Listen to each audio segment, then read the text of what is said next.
Hello everyone. हम लोग youth competition times का रेलवे का जो प्रीवियस ईयर का क्वेश्चन बैंक है उसका वीडियो सीरीज कर रहे हैं। इससे पहले पार्ट 3 वीडियो में हम लोग मध्यकालीन इतिहास तक के क्वेश्चंस को डिस्कस किए थे। ये आज इसका पार्ट 4 वीडियो है। आज के इस वीडियो में हम लोग आधुनिक इतिहास के क्वेश्चंस को डिस्कस करेंगे और ये वीडियो सीरीज आपके आने वाले जितने भी रेलवे के एग्ज़ाम है, चाहे वह एनटीपीसी का CBT2 हो, ग्रुप डी हो, सारे एग्ज़ाम के लिए बहुत ही महत्वपूर्ण है। यहाँ से 100% श्योर है कि आपके आने वाले एग्ज़ाम में बहुत सारे क्वेश्चन रिपीट करेंगे। अगर ये आप वीडियो सीरीज देख लेते हैं तो आपके आने वाले एग्ज़ाम में यहाँ से बहुत सारे क्वेश्चन रिपीट करेंगे और आप अपने को एग्ज़ाम की प्रिपरेशन को और अच्छा से तैयारी को मजबूत कर पाएंगे। तो चलिए हम लोग आज का वीडियो स्टार्ट करते हैं। इससे पहले अगर अभी तक आप लोगों ने इस चैनल को सब्सक्राइब नहीं किया है तो चैनल को जल्दी से सब्सक्राइब कर ले और साथ ही बेल आइकन को प्रेस कर ले, ताकि इसी तरह का कोई और जब भी कोई नया वीडियो इस चैनल में अपलोड हो तो उसका नोटिफिकेशन आपको तुरंत मिल जाए। तो चलिए आज का वीडियो हम लोग स्टार्ट करते हैं। आधुनिक इतिहास में हम लोग सबसे पहले इसका फर्स्ट टॉपिक भारत में यूरोपियों का आगमन से रिलेटेड क्वेश्चंस को डिस्कस करेंगे। तो फर्स्ट क्वेश्चन है, गोवा पर पुर्तगालियों द्वारा किस वर्ष कब्जा कर लिया गया था? इसका करेक्ट आंसर है ऑप्शन सी 1510 ईस्वी में। तो वर्ष 1510 में पुर्तगालियों ने एक स्थानीय सहयोगी तिमैया की मदद से सत्तारूढ़ बीजापुर के सुल्तान यूसुफ आदिल शाह को पराजित किया और गोवा में एक अस्थायी राज्य की स्थापना की। 19 दिसंबर 1961 को ईस्वी को भारतीय सेना ने गोवा तथा दमन एवं दीव को भारतीय संघ में विलय के लिए सैन्य अभियान शुरू किया, जिसके परिणाम स्वरूप गोवा तथा दमन एवं दीव भारत के केंद्र शासित प्रदेश बने। 30 मई 1987 को दमन दीव से अलग करके गोवा को 25वां राज्य बनाया गया था। नेक्स्ट क्वेश्चन है, डैश में इंग्लैंड की रानी को भारत की महारानी घोषित किया गया था? इसका करेक्ट आंसर ऑप्शन सी 1877 ईस्वी में। तो 1877 ईस्वी में इंग्लैंड की रानी को भारत की महारानी घोषित किया गया। इनका पूरा नाम महारानी विक्टोरिया था। इन्हीं के नाम पर भारत के कोलकाता में विक्टोरिया मेमोरियल भवन का निर्माण किया गया है। नेक्स्ट क्वेश्चन है, डैश को प्रारंभिक तौर पर ईस्ट इंडीज़ के साथ व्यापार करने के लिए गठित किया गया था, लेकिन अंत में यह मुख्य रूप से भारतीय उपमहाद्वीप और चीन के साथ व्यापार तक ही सीमित हो गया। इसका correct answer option C East India company. तो ईस्ट इंडिया कंपनी को प्रारंभिक तौर पर ईस्ट इंडीज़ के साथ व्यापार करने के लिए गठित किया गया था। कंपनी के प्रबंध के लिए एक समिति की व्यवस्था की गई। इसमें एक निर्देशक, एक उपनिर्देशक और 24 सदस्य होते थे। ईस्ट इंडिया कंपनी को व्यापार करने का एक अधिकार 31 दिसंबर 1600 ईस्वी को महारानी एलिजाबेथ प्रथम के एक घोषणा पत्र के द्वारा प्राप्त हुआ था। नेक्स्ट क्वेश्चन है, जब फ्रांसीसी नेतृत्व में फ्रांस ने डैश पर कब्जा कर लिया था तब पहला कर्नाटक युद्ध लड़ा गया था। इसका करेक्ट आंसर ऑप्शन है मद्रास। तो कर्नाटक का प्रथम युद्ध ऑस्ट्रिया के उत्तराधिकार युद्ध का विस्तार था। कैप्टन बार्नेट ने के नेतृत्व में अंग्रेजी सेना ने कुछ फ्रांसीसी जलपोत पकड़ लिए, जो युद्ध का तत्कालीन कारण बना। इसके परिणाम स्वरूप मॉरिशस के फ्रांसीसी गवर्नर ला बोडूने ने मद्रास पर अधिकार कर लिया। प्रथम कर्नाटक युद्ध कैप्टन पैराडाइज की फ्रांसीसी सेना तथा महफूज खौ के नेतृत्व वाली नवाब की सेना के मध्य लड़ा गया। फ्रांसीसियों ने नवाब की सेना को सेंट थोमेन नामक स्थान पर पराजित किया। इस युद्ध की समाप्ति यूरोप में ए लॉ सापेल की संधि के कारण हुई, क्योंकि इस संधि के कारण ऑस्ट्रिया का उत्तराधिकार का युद्ध भी समाप्त हो गया।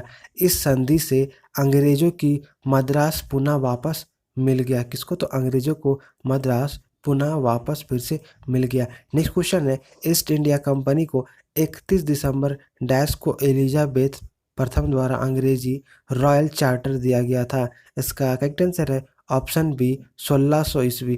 तो अब हम लोग इसका एक्सप्लेनेशन देखते हैं। तो ईस्ट इंडिया कंपनी को 31 दिसंबर 1600 ईस्वी में इंग्लैंड की महारानी एलिजाबेथ प्रथम ने एक चार्टर जारी कर अंग्रेज व्यापारियों को 15 वर्षों के लिए पूर्वी देशों के साथ व्यापार करने का एक अधिकार प्रदान किया। कंपनी का गठन मसाले के व्यापार के लिए किया गया था। नेक्स्ट क्वेश्चन है, महारानी एलिजाबेथ प्रथम द्वारा हस्ताक्षरित एक चार्टर के माध्यम से ईस्ट इंडिया कंपनी का गठन डैश में हुआ था। इसका करेक्ट आंसर है ऑप्शन सी 1600 ईस्वी। तो महारानी एलिजाबेथ प्रथम द्वारा हस्ताक्षरित एक वाटर के माध्यम से चार्टर के माध्यम से ईस्ट इंडिया कंपनी का गठन 1600 ईस्वी में हुआ था। नेक्स्ट क्वेश्चन है, अंग्रेजों ने सन डैश में पंजाब पर कब्जा कर लिया था। इसका करेक्ट आंसर है ऑप्शन बी 1849 ईस्वी में।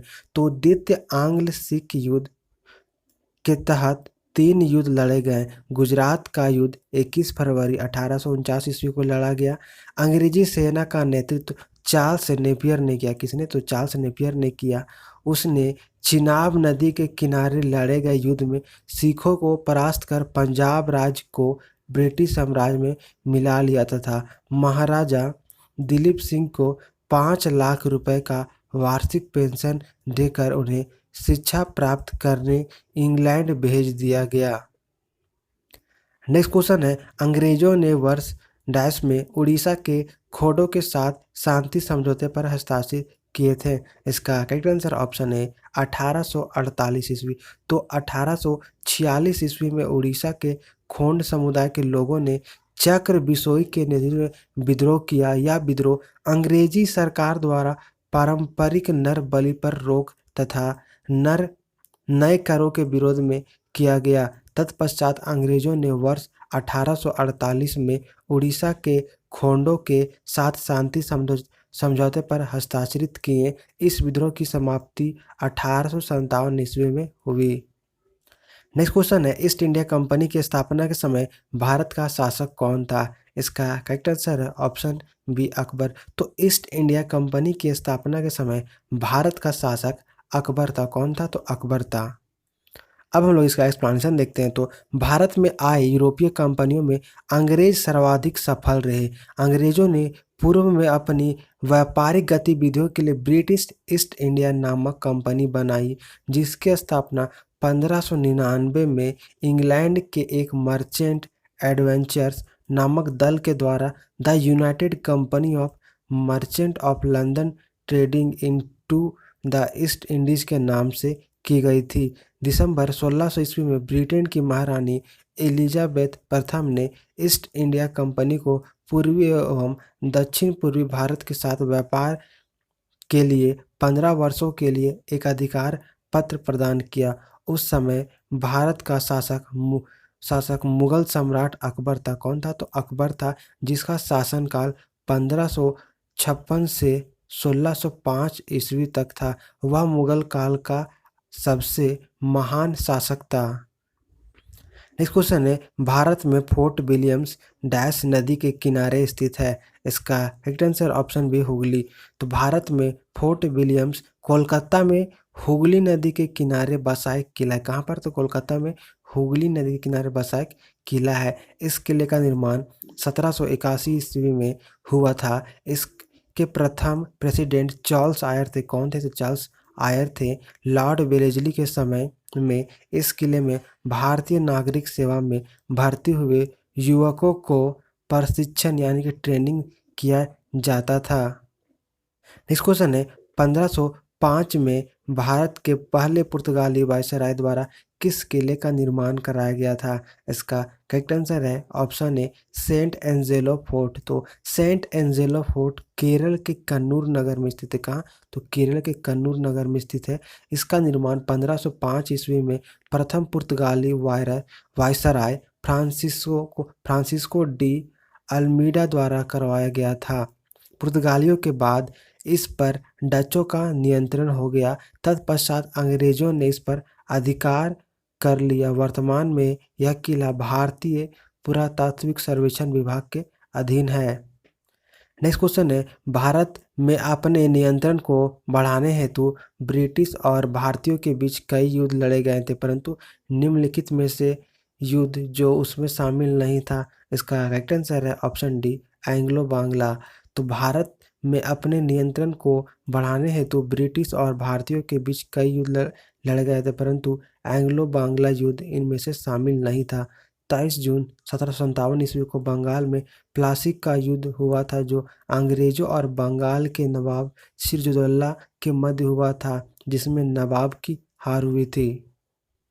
नेक्स्ट क्वेश्चन है, भारत में ईस्ट इंडिया कंपनी की सत्ता जमाने से पहले भारत किससे बने मुलायम कपड़ों का निर्यात करता था? इसका करेक्ट आंसर है ऑप्शन डी, सूती एवं रेशम। तो भारत में ईस्ट इंडिया कंपनी की सत्ता जमाने से पहले सूती एवं रेशम के कपड़े बने मुलायम कपड़ों, मसालों, मोती आदि का निर्यात करता था। नेक्स्ट क्वेश्चन है, अंग्रेजी यानी कि ब्रिटिश ईस्ट इंडिया कंपनी ने खुद को भारत में डैश के दौरान स्थापित किया था? इसका करेक्ट आंसर ऑप्शन है 1600 से लेकर 1612 ईस्वी तक अंग्रेजों ने ब्रिटिश ईस्ट इंडिया कंपनी ने खुद को भारत में स्थापित किया था। अब हम लोग इसका एक्सप्लेनेशन देखते हैं। तो अंग्रेजी ईस्ट इंडिया कंपनी ने खुद को भारत में 1600 से लेकर 1612 ईस्वी के दौरान स्थापित किया था। इसे जॉन कंपनी के नाम से भी जाना था। किस कंपनी? तो इसे जॉन कंपनी के नाम से भी जाना जाता था। इसे ब्रिटेन की महारानी ने पूर्वी देशों के साथ व्यापार के लिए 15 वर्षों का एकाधिकार प्रदान किया। नेक्स्ट क्वेश्चन है, अंग्रेजी ईस्ट इंडिया कंपनी को डैश नाम से भी जाना जाता था? इसका करेक्ट आंसर है ऑप्शन बी, जॉन कंपनी। तो अंग्रेजी ईस्ट इंडिया कंपनी को जॉन कंपनी के नाम से भी जाना जाता था। 31 दिसंबर 1600 ईस्वी को इंग्लैंड की महारानी एलिजाबेथ प्रथम ने ईस्ट इंडिया कंपनी को व्यापार का अधिकार पत्र प्रदान किया। नेक्स्ट क्वेश्चन है, निम्नलिखित में से किस आंदोलन ने गोवा में पुर्तगाली राज को समाप्त करने में महत्वपूर्ण भूमिका निभाई थी? इसका करेक्ट आंसर ऑप्शन ए, गोवा मुक्ति आंदोलन। अब हम लोग इसका एक्सप्लेनेशन देखते हैं। तो गोवा मुक्ति आंदोलन ने गोवा में पुर्तगाली राज को समाप्त करने में महत्वपूर्ण भूमिका निभाई थी। गोवा मुक्ति दिवस प्रतिवर्ष 19 दिसंबर को मनाया जाता है। कब? तो 19 दिसंबर को मनाया जाता है। 19 दिसंबर 1961 ईस्वी को भारतीय सेना ने ऑपरेशन विजय, कौन सा ऑपरेशन? तो ऑपरेशन विजय शुरू कर गोवा, दमन और दीव तथा अंजदीवा आइलैंड को पुर्तगालियों के शासन से मुक्त कराया था। 30 मई 1987 ईस्वी को गोवा को पूर्ण राज्य का दर्जा दिया गया और इस प्रकार गोवा भारतीय गणराज्य का 25वां राज्य बना। नेक्स्ट क्वेश्चन है, 1600 ईस्वी में भारत में व्यापार चौकियों की स्थापना करने के लिए डैश ने ईस्ट इंडिया कंपनी की को अधिकार दिया? इसका करेक्ट आंसर है ऑप्शन है, महारानी एलिजाबेथ प्रथम।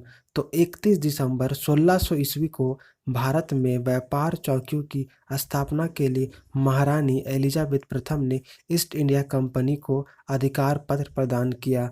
महारानी एलिजाबेथ द्वितीय 6 फरवरी से 1552 ईस्वी में यूके की शासिका थी। किंग जॉर्ज चतुर्थ 1536 ईस्वी में ब्रिटेन और ब्रिटेन उपनिवेश का सम्राट बनाया गया था। नेक्स्ट क्वेश्चन है, वास्को डी गामा भारत कब आया था? इसका करेक्ट आंसर ऑप्शन बी, 1498 ईस्वी में।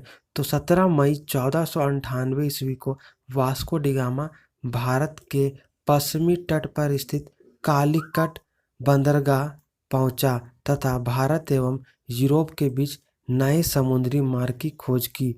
नेक्स्ट क्वेश्चन है, वास्को डी गामा डैश में समुद्र के रास्ते से भारत में पहला कदम रखने वाला प्रथम यूरोपीय था। इसका करेक्ट आंसर है ऑप्शन सी, 1498 ईस्वी। तो वास्को डी गामा 1498 ईस्वी में समुद्र के रास्ते से भारत में पहला कदम रखने वाला प्रथम यूरोपीय था। नेक्स्ट क्वेश्चन है, स्वतंत्रता से पूर्व निम्नलिखित में से कौन सी एक फ्रांसीसी कॉलोनी नहीं थी? इसके ऑप्शंस गलत है। हम लोग इसका एक्सप्लेनेशन देखते हैं। तो स्वतंत्रता से पूर्व फ्रांसीसियों ने सूरत, पांडिचेरी, मसूलीपट्टनम तथा चंद्रनगर में व्यापारिक कोठियाँ स्थापित की थी, जबकि माहे कराईकल तथा यमन पर युद्ध द्वारा अधिकार कर लिया था। अतः उपयुक्त विकल्पों में से गोवा तथा पटना दोनों ही जगहों पर स्वतंत्रता पूर्व कॉलोनियाँ नहीं थी। फलस्वरूप दोनों विकल्प सही है। इसी कारण आरआरबी ने इस प्रश्न को मूल्यांकन से बाहर कर दिया था। यानी कि इस क्वेश्चन के दो ऑप्शन सही है। इसमें पहला है गोवा और दूसरा है पटना, यानी कि ऑप्शन बी और सी दोनों सही है। इसलिए आरआरबी ने इस क्वेश्चन को रद्द कर दिया था। नेक्स्ट क्वेश्चन है, पुर्तगाली व्यापारी गोवा की भूमि पर पहली बार किस सदी में आए थे? इसका करेक्ट आंसर है ऑप्शन सी 16वीं। तो 1502 ईस्वी में वास्को डिगामा दूसरी बार भारत आया। 1503 ईस्वी में पुर्तगालियों ने कोचीन में पहली व्यापारिक फैक्ट्री स्थापित की। व्यापारिक संबंधों की स्थापना हो जाने के बाद भारत के कालीकट, कुन्नूर और कोचीन प्रमुख पुर्तगाली केंद्रों के रूप में उभरे।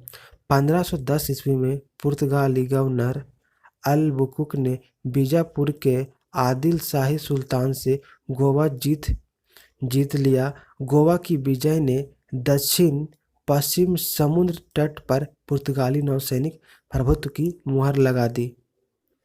नेक्स्ट क्वेश्चन है, यूरोपीय व्यापारी 1498 ईस्वी में पुर्तगाली अन्वेषक वास्को डिगामा के आगमन के साथ पहले भारतीय तटों पर किस शहर के नज़दीक पहुंचे थे? इसका करेक्ट आंसर है ऑप्शन डी कालीकट।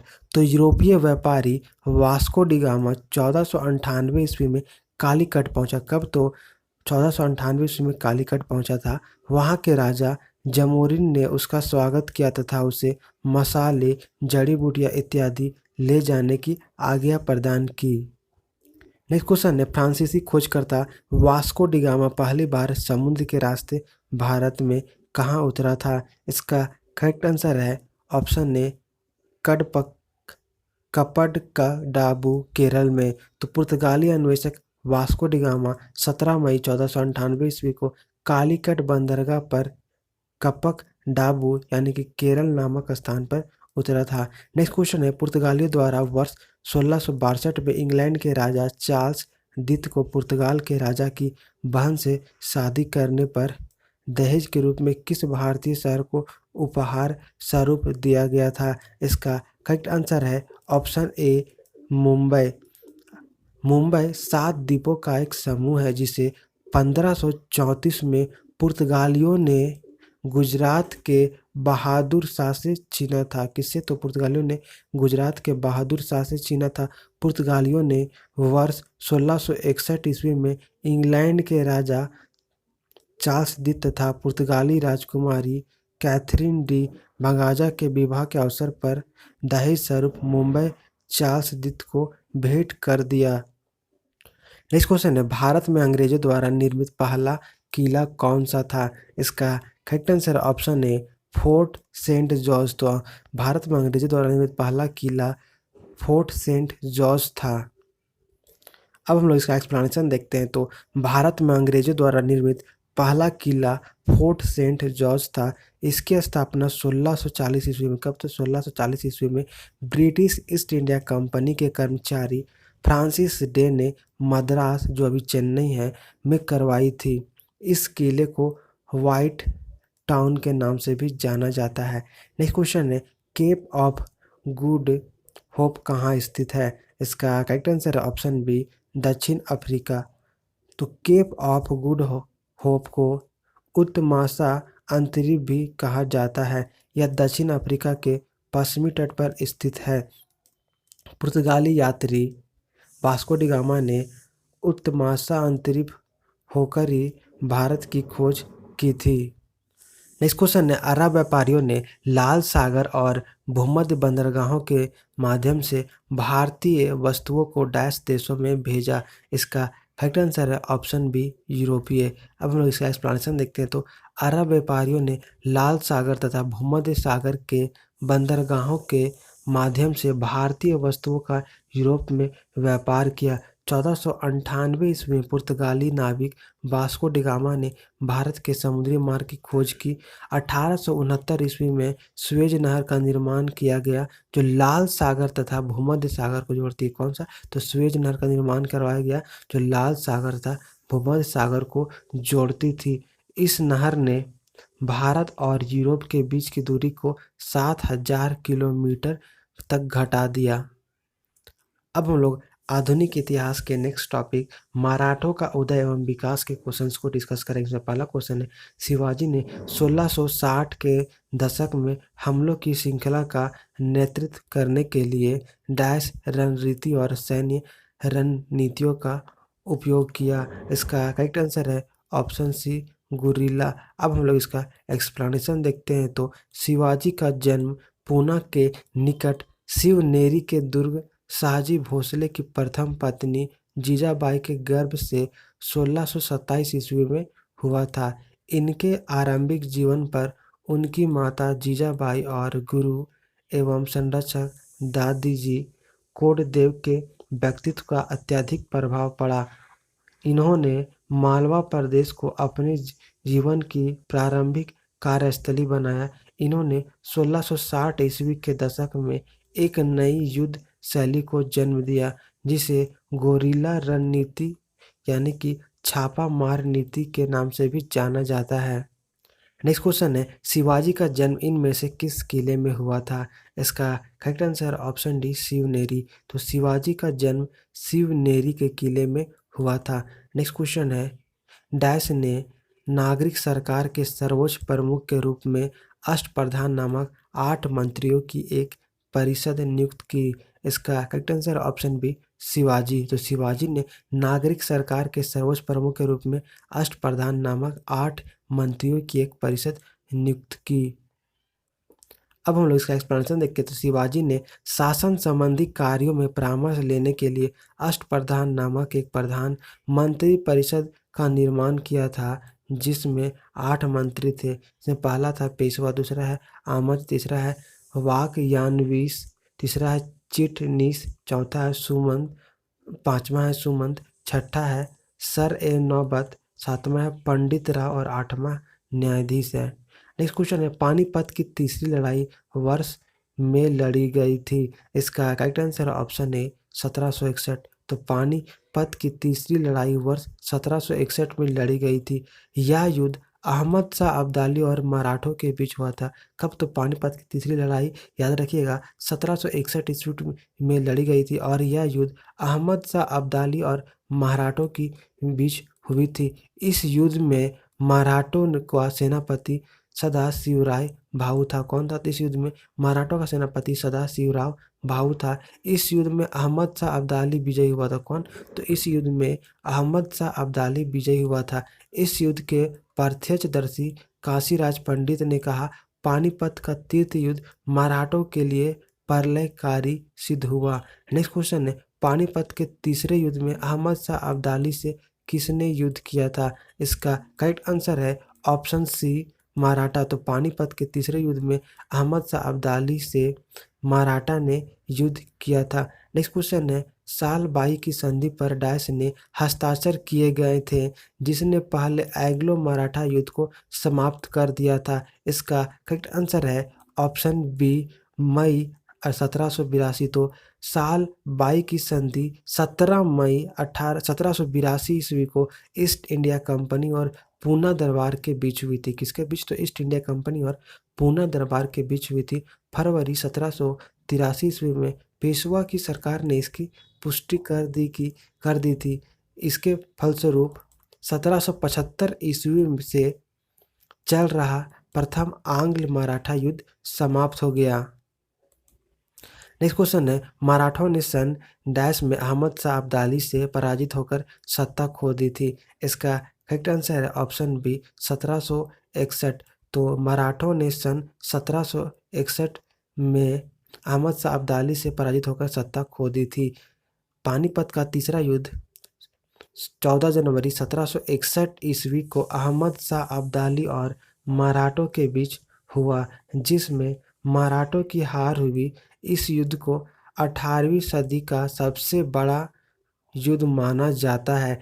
पानीपत का प्रथम युद्ध 1526 ईस्वी में बाबर और इब्राहिम लोदी के बीच हुआ, जिसमें बाबर विजयी हुआ एवं द्वितीय युद्ध 1556 ईस्वी में अकबर और हेमू के बीच हुआ, जिसमें अकबर विजयी हुआ। नेक्स्ट क्वेश्चन है, बसीन की संधि पर किस वर्ष हस्ताक्षर किए गए थे? इसका करेक्ट आंसर ऑप्शन बी, 1802। तो बेसिन की संधि पेशवा बाजीराव द्वितीय एवं अंग्रेजों के मध्य 31 दिसंबर 1802 ईस्वी में हुई थी। इस संधि के तहत पेशवा ने 6000 अंग्रेजी सैनिकों की एक टुकड़ी पूना में रखना स्वीकार किया। गुजरात, ताप्ती तथा नर्मदा के आसपास के क्षेत्र तथा तुंगभद्रा नदी के सभी समीपवर्ती क्षेत्र का राजस्व 26 लाख जो था कंपनी को दे दिए। इसके साथ ही सभी यूरोपीय लोगों को सेवा से हटाने, सूरत और बड़ौदा पर दावा खत्म करने और अंग्रेजों की सलाह से ही अन्य देशों के साथ संबंध रखने की शर्त पेशवा द्वारा मान ली गई। नेक्स्ट क्वेश्चन है, महाराणा प्रताप के घोड़े का नाम क्या था? इसका correct answer option B Chetak. तो महाराणा प्रताप के सबसे प्रिय और प्रसिद्ध नीलवर्ण मूल घोड़े का नाम चेतक था। क्या था? तो घोड़े का नाम चेतक था, याद रखिएगा। हल्दी घाटी के युद्ध के में चेतक ने अपनी आदित्य स्वाभिभक्ति, बुद्धिमत्ता और वीरता का परिचय दिया था। ज्ञात है कि बादल रानी लक्ष्मीबाई के घोड़े का नाम था। अब हम लोग आधुनिक इतिहास के नेक्स्ट टॉपिक स्वतंत्र राष्ट्र मैसूर, बंगाल, पंजाब, अवध के क्वेश्चंस को डिस्कस करेंगे। इसमें फर्स्ट क्वेश्चन है, प्लासी और बक्सर की लड़ाई ने डैश पर अंग्रेजी शासन की स्थापना की। इसका करेक्ट आंसर है ऑप्शन डी बंगाल। अब हम लोग इसका एक्सप्लेनेशन देखते हैं। तो प्लासी का युद्ध 13 जून 1757 ईस्वी को बंगाल के नदिया जिले में भागीरथी नदी के किनारे प्लासी नामक स्थान पर ईस्ट इंडिया कंपनी के सेनापति रॉबर्ट क्लाइव और बंगाल के नवाब सिराजुद्दौला की सेना के बीच हुआ, जिसमें अंग्रेज विजयी हुए तथा बंगाल में अंग्रेजी साम्राज्य की नींव डाली। बक्सर का युद्ध 22 अक्टूबर 1764 ईस्वी को बक्सर, बिहार में ईस्ट इंडिया कंपनी के हेक्टर मुनरो और मुगल बादशाह शाह आलम द्वितीय, फिर अवध के नवाब सिराजुद्दौला तथा बंगाल के नवाब मीर कासिम के बीच लड़ा गया, जिसमें अंग्रेज विजयी हुए। इस प्रकार बंगाल तथा भारत में वास्तविक रूप से ब्रिटिश प्रभु सत्ता स्थापित हुई।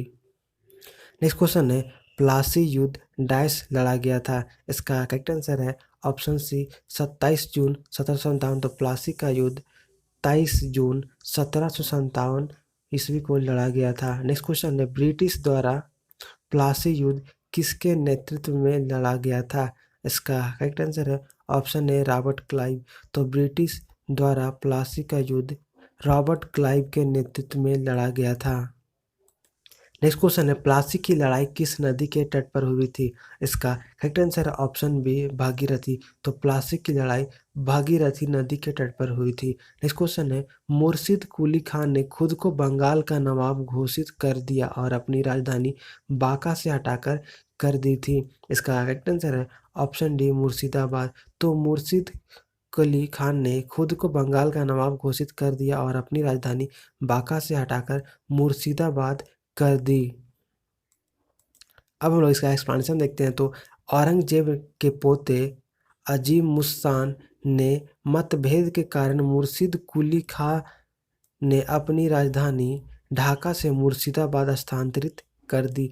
मुर्शिद कुली खां को 1717 ईस्वी में मुगल शासक फर्रुखसियर द्वारा बंगाल का सूबेदार बनाया गया।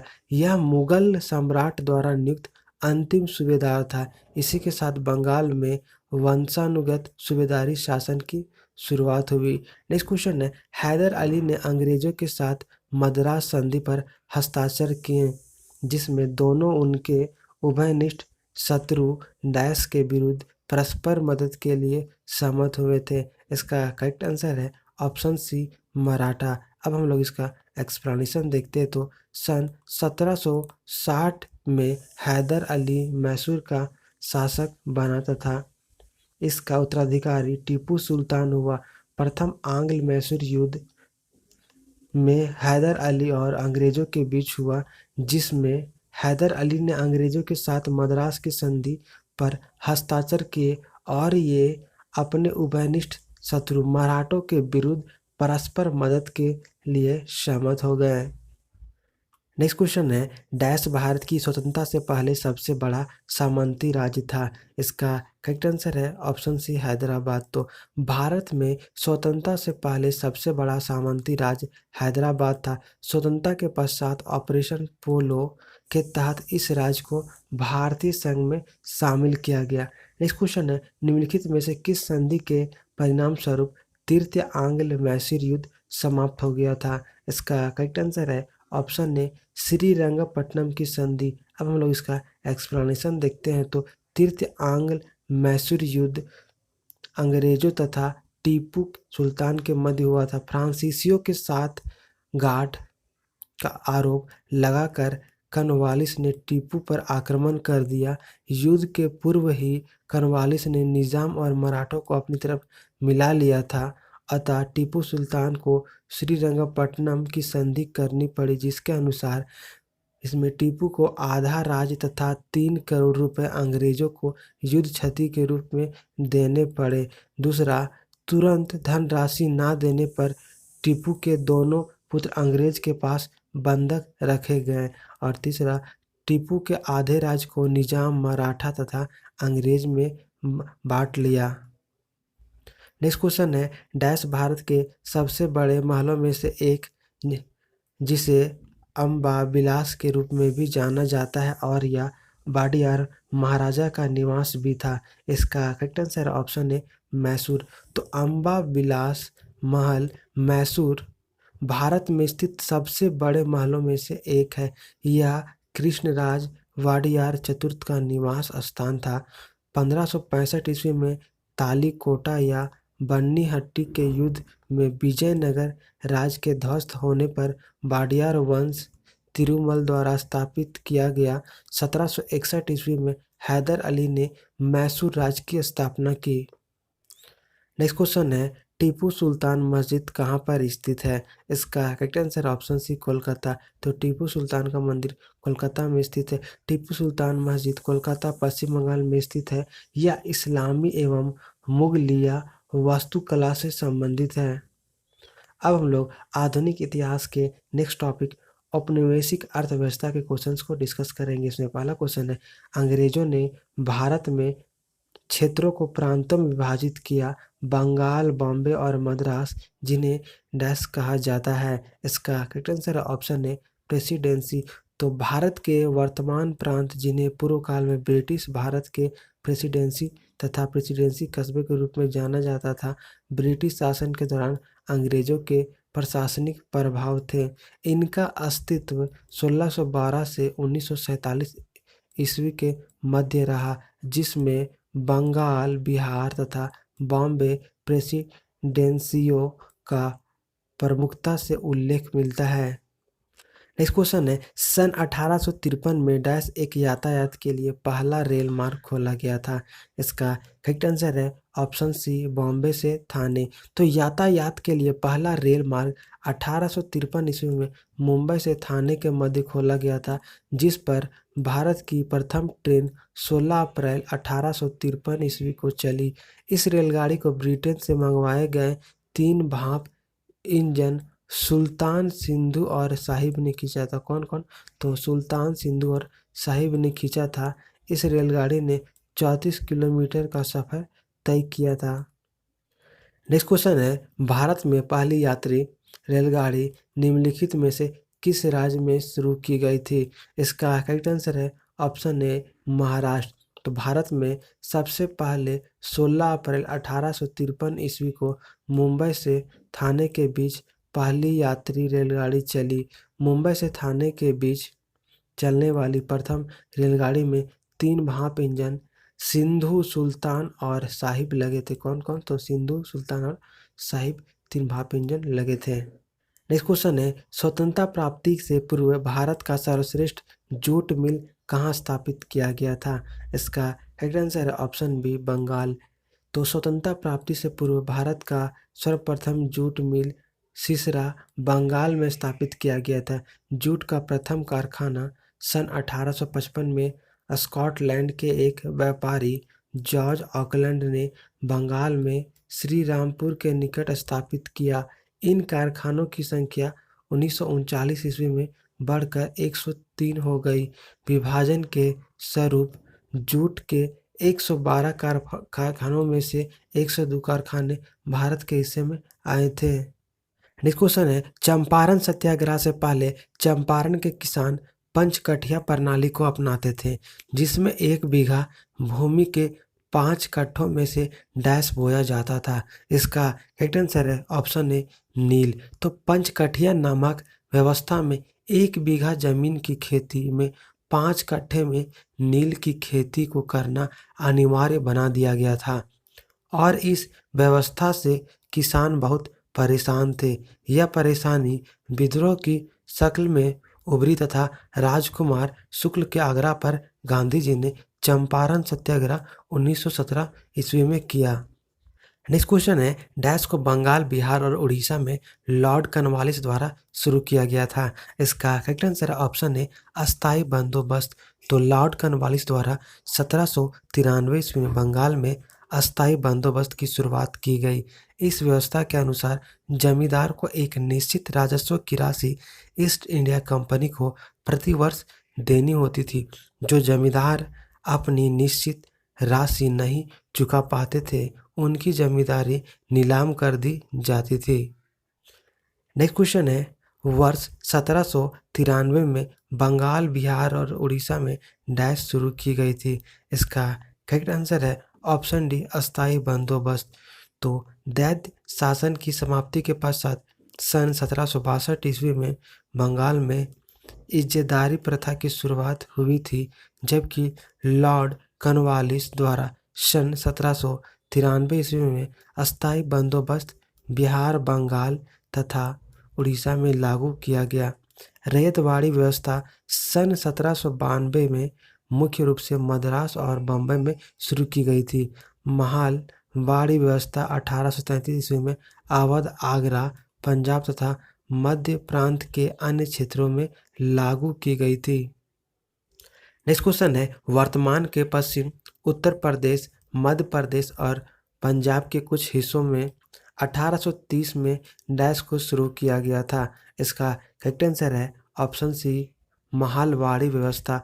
तो महालवाड़ी व्यवस्था का प्रस्ताव सर्वप्रथम हार्ट मिकोजी द्वारा दिया गया था। इस व्यवस्था के अंतर्गत भू राजस्व का निर्धारण प्रत्येक ग्राम मल्लाह के आधार पर किया जाता था। वर्तमान के पश्चिमी उत्तर प्रदेश, मध्य प्रदेश और पंजाब के कुछ हिस्सों में वर्ष 1830 ईस्वी में लॉर्ड हेस्टिंग्स द्वारा लागू किया गया था। इसके तहत कुल 33% भूमि सम्मिलित थी। नेक्स्ट क्वेश्चन है, रैयतवाड़ी व्यवस्था डैश वर्ष में शुरू की गई थी। इसका करेक्ट आंसर ऑप्शन बी 1820 ईस्वी। तो रैयतवाड़ी व्यवस्था 1792 ईस्वी में मद्रास प्रेसिडेंसी के 12 महल जिले में सर्वप्रथम कर्नल रीड द्वारा लागू की गई। रैयतवाड़ी व्यवस्था के प्रारंभिक प्रयोग के बाद मुनरो ने इसे 1820 ईस्वी में संपूर्ण मद्रास में लागू कर दिया तथा इसे चलाने के लिए मुनरो को मद्रास का गवर्नर नियुक्त किया गया। 1825 ईस्वी में यह व्यवस्था बम्बई में लागू की गई। इस व्यवस्था में कंपनी तथा रैयतों के बीच सीधा समझौता या संबंध था। राजस्व के निर्धारण तथा लगान वसूली में किसी जमींदार या बिचौलियों की भूमिका नहीं होती थी। किसानों को भूमि का वास्तविक स्वामी माना जाता था तथा लगान न चुकाने की स्थिति में भूमि जब्त की जाती थी। नेक्स्ट क्वेश्चन है, रैयतवाड़ी व्यवस्था को डैश और मद्रास में शुरू किया गया था। इसका करेक्ट आंसर है ऑप्शन ए बम्बई। तो रैयतवाड़ी व्यवस्था को बम्बई और मद्रास में शुरू किया गया था। नेक्स्ट क्वेश्चन है, डैश ने इजारेदारी व्यवस्था की शुरुआत की, जिसके अनुसार राजस्व एकत्र करने का अधिकार उच्चतम बोली लगाने वाले 5 साल की अवधि के लिए दिया जाता था। इसका करेक्ट आंसर है ऑप्शन बी वारेन हेस्टिंग्स। तो 1772 ईस्वी में वारेन हेस्टिंग्स ने एक नई भू राजस्व पद्धति लागू की, जिसे इज्जतदारी प्रथा के नाम से जाना जाता है। इस पद्धति को अपनाने का मुख्य उद्देश्य अधिक भू राजस्व वसूल करना था। इस व्यवस्था की 2 मुख्य विशेषताएं थी। पहला इसमें पंचवर्षीय ठेके की व्यवस्था थी। दूसरा, सबसे अधिक बोली लगाने वाले को भूमि ठेके पर दी जाती थी। अब हम लोग आधुनिक इतिहास के नेक्स्ट टॉपिक आधुनिक भारत में शिक्षा का विकास के क्वेश्चंस को डिस्कस करेंगे। इसमें पहला है, भारत में शिक्षा की प्रगति की समीक्षा हेतु विलियम हंटर समिति का गठन किस वर्ष किया गया था? इसका करेक्ट आंसर है ऑप्शन ए 1882। अब हम लोग इसका एक्सप्लेनेशन देखते हैं तो हंटर शिक्षा आयोग की स्थापना ब्रिटिश शासनकाल में लॉर्ड रिपन द्वारा 1882 ईस्वी में, कब? तो लॉर्ड रिपन के द्वारा 1882 ईस्वी में की गई थी। चार्ल्स वुड के घोषणा पत्र द्वारा शिक्षा के क्षेत्र में हुई प्रगति की समीक्षा के लिए सरकार ने विलियम विल्सन हंटर की अध्यक्षता में इस आयोग की नियुक्ति की थी। इस आयोग में 8 भारतीय सदस्य थे। नेक्स्ट क्वेश्चन है, भारत में पश्चिमी शिक्षा एवं अंग्रेजी भाषा शुरू करने के लिए वकालत किसने की थी? इसका करेक्ट आंसर है ऑप्शन बी, राजा राम मोहन राय ने। तो भारत में पश्चिमी शिक्षा एवं अंग्रेजी भाषा शुरू करने की वकालत राजा राम मोहन राय ने की थी। नेक्स्ट क्वेश्चन है, 1884 में डेक्कन एजुकेशन सोसाइटी की स्थापना पुणे में किसके द्वारा की गई थी? इसका करेक्ट आंसर है ऑप्शन ए, विष्णु शास्त्री चिपलूणकर और बाल गंगाधर तिलक के द्वारा इसकी स्थापना की गई थी। अब हम लोग इसका एक्सप्लेनेशन देखते हैं तो 1884 में डेक्कन एजुकेशन सोसाइटी की स्थापना पुणे में विष्णु शास्त्री चिपलूणकर और बाल गंगाधर तिलक के द्वारा की गई थी। नेक्स्ट क्वेश्चन है, वयस्क शिक्षा संगठन ज्ञान प्रसारक मंडली का शुरुआत डैश ने की थी? इसका करेक्ट आंसर है ऑप्शन ए, दादा भाई नौरोजी। अब हम लोग इसका एक्सप्लेनेशन देखते हैं तो वयस्क शिक्षा संगठन ज्ञान प्रसारक मंडली की शुरुआत दादा भाई नौरोजी ने, किसने? तो दादा भाई नौरोजी ने की थी। उन्होंने धार्मिक तथा साहित्य संगठन में अहम योगदान दिया था। उनकी 2 शाखाएं थी, मराठी ज्ञान प्रसारक मंडली और गुजराती ज्ञान प्रसारक मंडली। इन्हें भारत का वयोवृद्ध पुरुष भी कहते हैं। नेक्स्ट क्वेश्चन है, अंग्रेजों ने भारत में अंग्रेजी को शिक्षा का माध्यम डैश में बनाया था? इसका करेक्ट आंसर है ऑप्शन बी, 1835 ईस्वी। तो अंग्रेजी शिक्षा अधिनियम 1835 भारतीय परिषद का विधायी अधिनियम था। इसके द्वारा समाज में केवल उच्च वर्ग को अंग्रेजी माध्यम में शिक्षा प्रदान की जाती थी तथा फारसी की जगह अंग्रेजों को न्यायालयों की भाषा बना दी गई। अंग्रेजी पुस्तकों की छपाई मुफ्त में होने लगी और इन्हें सस्ते दामों में बेचा जाने लगा। नेक्स्ट क्वेश्चन है, डैश में अंग्रेजी ईस्ट इंडिया कंपनी ने भारत में एक शिक्षा प्रणाली पेश की जिसे वुड के डिस्पैच के नाम से जाना जाने लगा। इसका करेक्ट आंसर ऑप्शन सी, 1854। तो ईस्ट इंडिया कंपनी द्वारा गठित बोर्ड ऑफ कंट्रोल के तत्कालीन प्रधान सर चार्ल्स वुड ने 19 जुलाई 1854 ईस्वी को भारतीय शिक्षा पर एक व्यापक योजना प्रस्तुत की जिसे वुड का डिस्पैच कहा जाता है। इस प्रस्ताव में शिक्षा के उद्देश्य, माध्यम, सुधारों आदि पर विचार व्यक्त किया गया था। इस घोषणा पत्र को भारतीय शिक्षा का मैग्ना कार्टा कहा जाता है। प्रस्ताव के अनुसार लंदन विश्वविद्यालय की तर्ज पर कलकत्ता, बम्बई एवं मद्रास में एक-एक विश्वविद्यालय की स्थापना की व्यवस्था की गई। नेक्स्ट क्वेश्चन है, ब्रिटिशों ने भारत में अंग्रेजी को अनुदेशों का माध्यम कब बनाया? इसका करेक्ट आंसर है ऑप्शन डी, 1835 ईस्वी में। अब हम लोग इसका एक्सप्लेनेशन देखते हैं तो लॉर्ड मैकाले एक प्रसिद्ध अंग्रेजी कवि, निबंधकार, इतिहासकार एवं राजनीतिज्ञ थे। लॉर्ड मैकाले की अनुशंसा पर ब्रिटिशों ने 1835 ईस्वी में भारत में अंग्रेजी भाषा को अनुदेशों का माध्यम बनाया। अब हम लोग आधुनिक इतिहास के नेक्स्ट टॉपिक समाचार पत्र एवं पत्रिकाओं से रिलेटेड क्वेश्चंस को डिस्कस करेंगे। इसमें पहला है, निम्नलिखित में से किसने 1914 में कॉमनवेल्थ नामक साप्ताहिक समाचार पत्र की स्थापना की? इसका करेक्ट आंसर है ऑप्शन बी, एनी बेसेंट। अब हम लोग इसका एक्सप्लेनेशन देखते हैं तो 1914 में कॉमनवेल्थ नामक साप्ताहिक समाचार पत्र की स्थापना एनी बेसेंट ने की। एनी बेसेंट भारतीय दर्शन एवं हिंदू धर्म से बहुत आकर्षित थी और थियोसॉफी का प्रसार करने के लिए भारत आई थी। वह प्रख्यात समाजसेवी, लेखिका और स्वतंत्रता सेनानी थी। इन्होंने कई मौके पर अन्याय का कड़ा प्रतिरोध करके आयरन लेडी की छवि बनाई थी। वह कांग्रेस के कलकत्ता अधिवेशन में 1917 में पहली महिला अध्यक्ष बनी।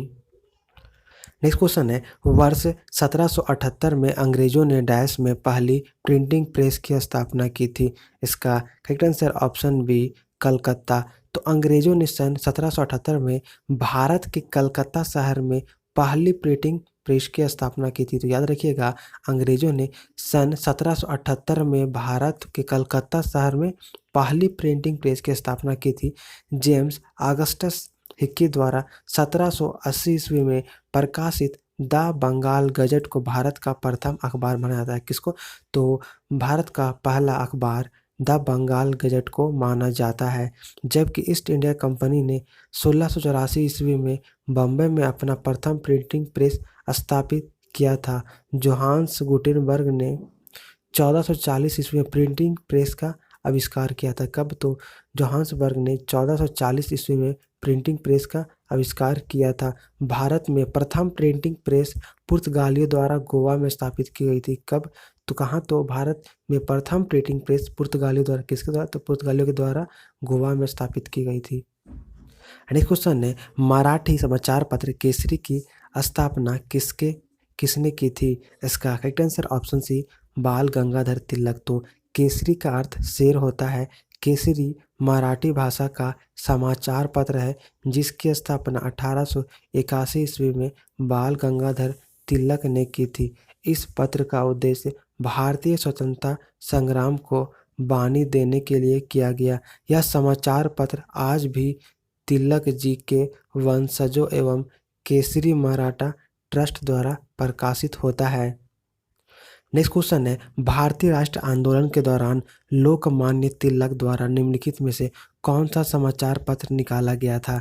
इसका करेक्ट आंसर है ऑप्शन डी केसरी। तो भारतीय राष्ट्रीय आंदोलन के दौरान लोकमान्य तिलक के द्वारा केसरी समाचार पत्र निकाला गया था।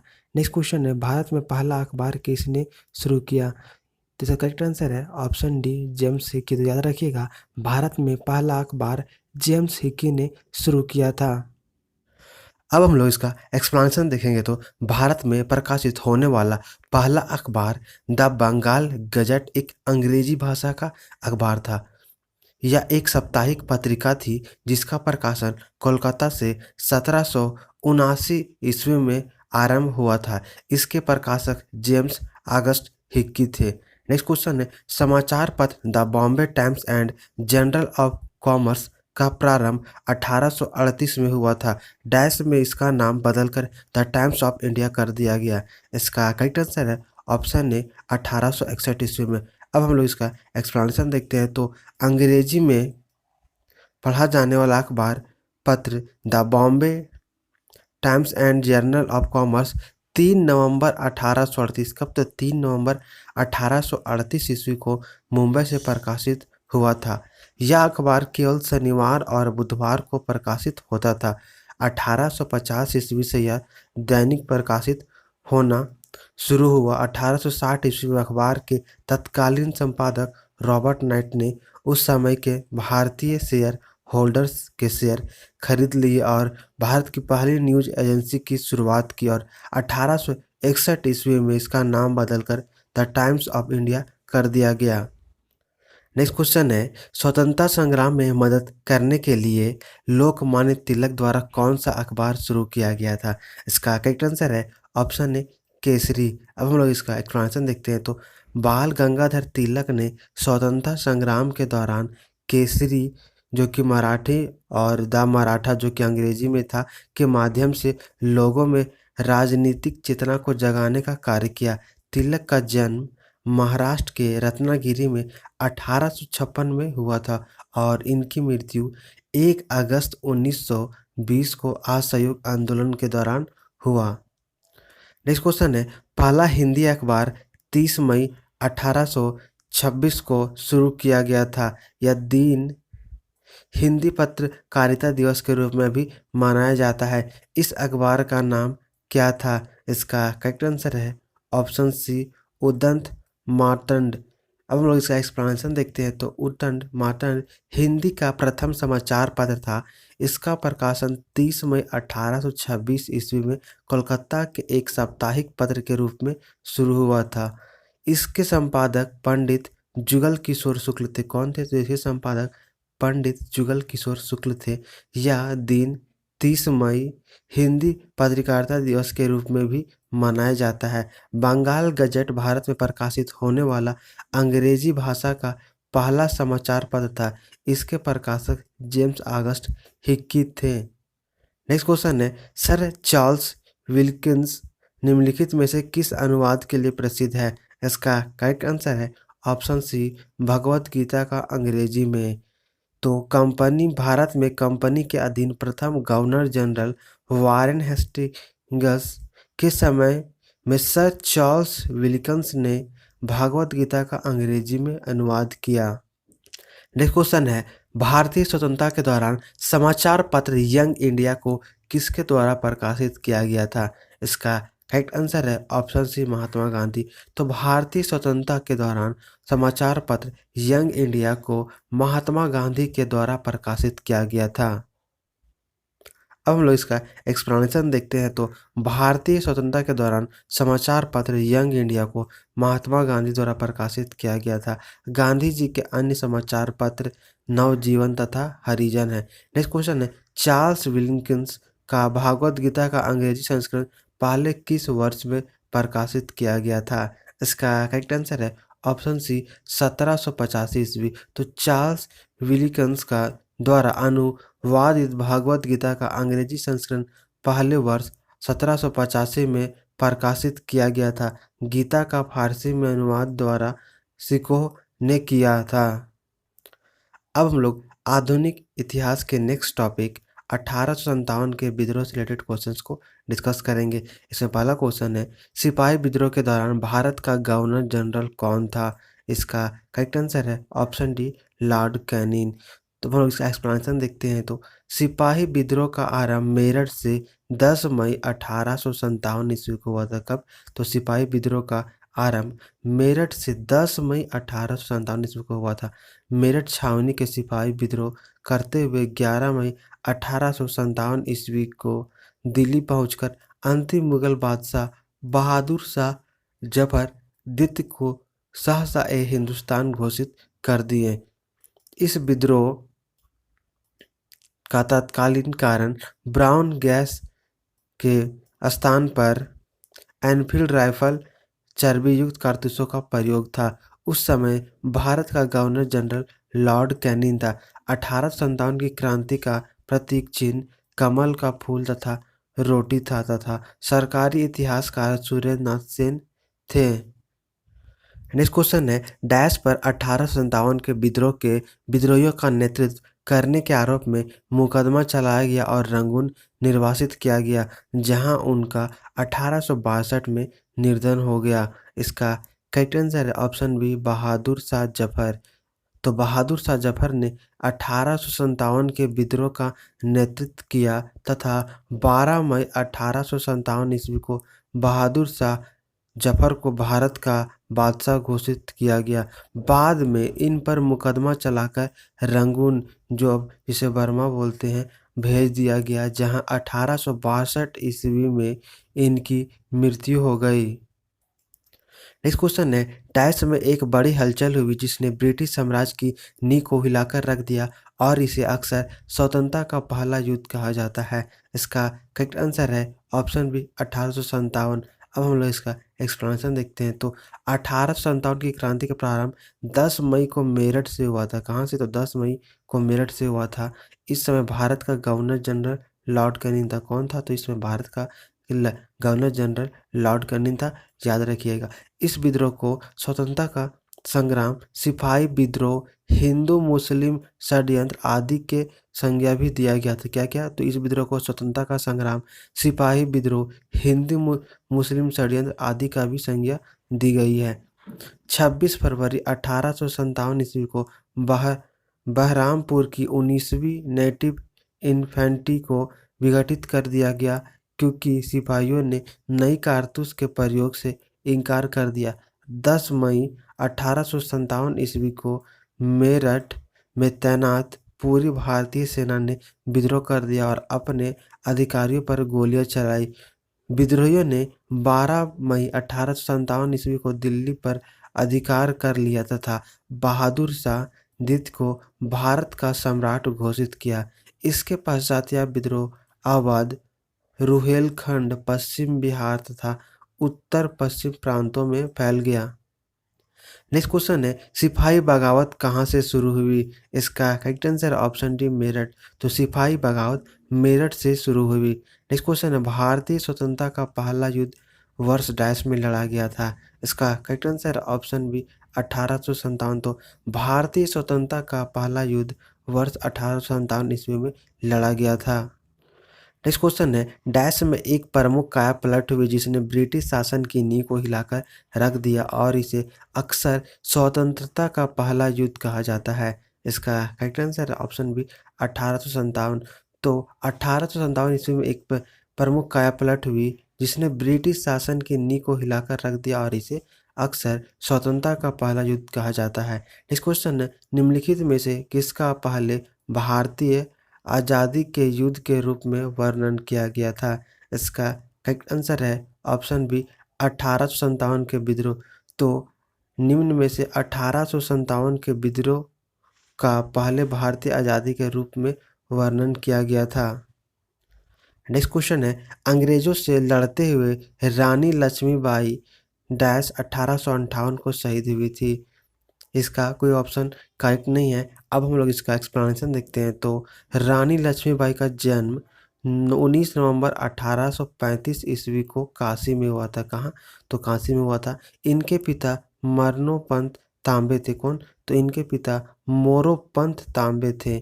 14 वर्ष की आयु में इनका विवाह झांसी के महाराज गंगाधर राव से हुआ।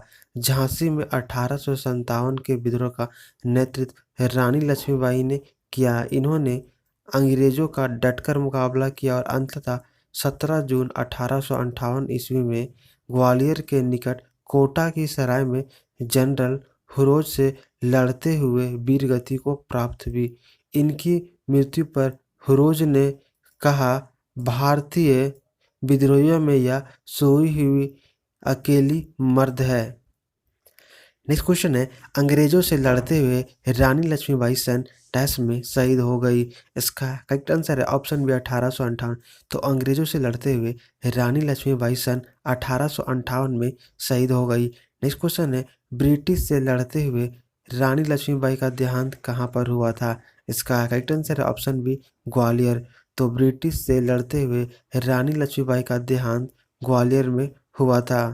नेक्स्ट क्वेश्चन है, सन 1857 ईस्वी के विद्रोह में किसने भाग नहीं लिया? इसका करेक्ट आंसर है ऑप्शन बी भगत सिंह। तो सन 1857 के विद्रोह में भगत सिंह ने भाग नहीं लिया था। अब हम लोग इसका एक्सप्लेनेशन देखते हैं। तो रानी लक्ष्मीबाई ने झांसी से नाना साहेब से अब हम लोग इसका एक्सप्लेनेशन देखते हैं। तो रानी लक्ष्मीबाई ने झांसी से, नाना साहब ने कानपुर से, तात्या टोपे ने ग्वालियर से विद्रोह का नेतृत्व किया। भगत सिंह 1857 के विद्रोह से संबंधित नहीं थे। नेक्स्ट क्वेश्चन है, सिपाही का विद्रोह डैश में 1857 में शुरू हुआ था।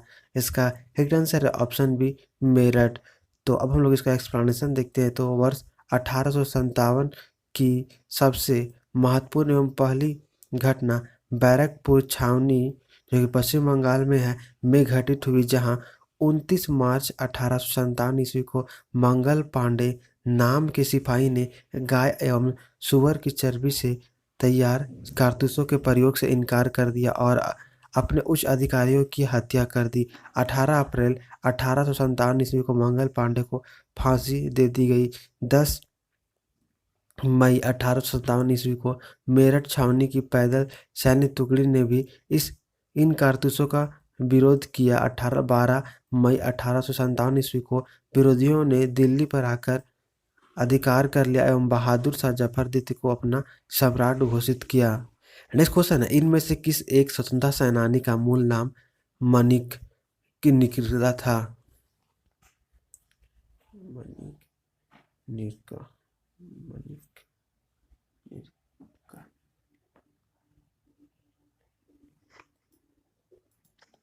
नेक्स्ट क्वेश्चन, इनमें से किस एक स्वतंत्रता सेनानी का मूल नाम मणिकर्णिका था? इसका करेक्ट आंसर ऑप्शन डी रानी लक्ष्मीबाई। अब हम लोग इसका एक्सप्लेनेशन देखते हैं। तो रानी लक्ष्मीबाई का मूल नाम मणिकर्णिका था। लक्ष्मीबाई का जन्म 19 नवंबर 1828 ईस्वी को काशी में हुआ। इनके पिता मोरोपंत तथा माता का नाम भागीरथी था। उन्हें मन्नू के नाम से भी जाना जाता है। नेक्स्ट क्वेश्चन है, भारत राज्य में ब्रिटिश साम्राज्य के प्रत्यक्ष शासन के अधीन आ गया। इसका करेक्ट आंसर है ऑप्शन बी 1858। अब हम लोग इसका एक्सप्लेनेशन देखते हैं। तो भारत सरकार अधिनियम 1858 के तहत ब्रिटिश ईस्ट इंडिया के शासन की जिम्मेदारी ब्रिटिश क्राउन को सौंप दी गई। भारत का गवर्नर जनरल अब वायसराय कहा जाने लगा और भारत ब्रिटिश साम्राज्य के प्रत्यक्ष शासन के अधीन आ गया। अब हम लोग आधुनिक इतिहास के नेक्स्ट टॉपिक किसान विद्रोह एवं किसान आंदोलन से रिलेटेड क्वेश्चंस को डिस्कस करेंगे। इसमें पहला है, बंगाल में डैश की खेती के कारण 1859 से 1860 में विद्रोह हुआ। इसका करेक्ट आंसर है ऑप्शन ए नील।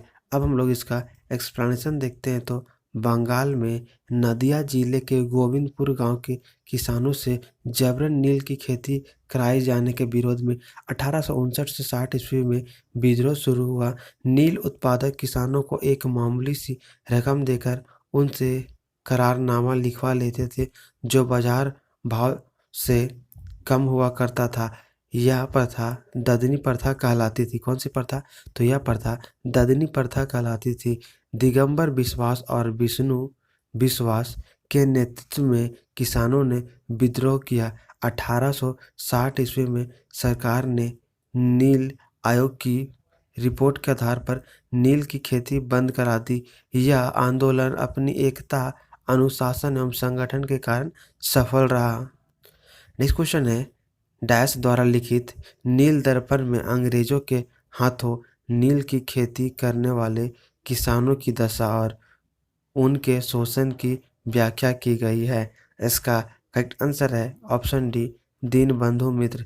अब हम लोग इसका एक्सप्लेनेशन देखते हैं। तो 1858 से 59 ईस्वी में दीनबंधु मित्र द्वारा रचित नील दर्पण बंगला का प्रसिद्ध नाटक है। इसका प्रकाशन 1860 ईस्वी में किया गया था।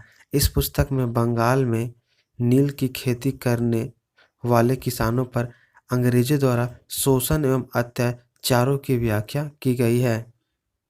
नेक्स्ट क्वेश्चन है, 1928 में बारदोली सत्याग्रह अंततः डैश के नेतृत्व में किया गया था। इसका करेक्ट आंसर है ऑप्शन बी वल्लभ भाई पटेल। अब हम लोग इसका एक्सप्लेनेशन देखते हैं। तो बारदोली सत्याग्रह वर्ष 1928 में गुजरात में हुआ था। यह एक प्रमुख किसान आंदोलन था जिसका नेतृत्व वल्लभ भाई पटेल ने किया था। इस सत्याग्रह आंदोलन के सफल होने के बाद वहां की महिलाओं ने वल्लभ भाई पटेल को सरकार की उपाधि प्रदान की। इस आंदोलन का मुख्य कारण लगान की दर का 30% होना था, जिसे सरकार ने घटाकर 6.03% कर दिया। नेक्स्ट क्वेश्चन है, भारतीय राष्ट्रीय आंदोलन के दौरान प्रसिद्ध उपन्यास आनंद मठ किसने लिखा? इसका करेक्ट आंसर है ऑप्शन सी बंकिम चंद्र चट्टोपाध्याय। अब हम लोग इसका एक्सप्लेनेशन देखते हैं। तो भारत की प्रथम स्वतंत्रता क्रांति की शुरुआत 1857 ईस्वी में उत्तर प्रदेश के मेरठ जिले से हुई।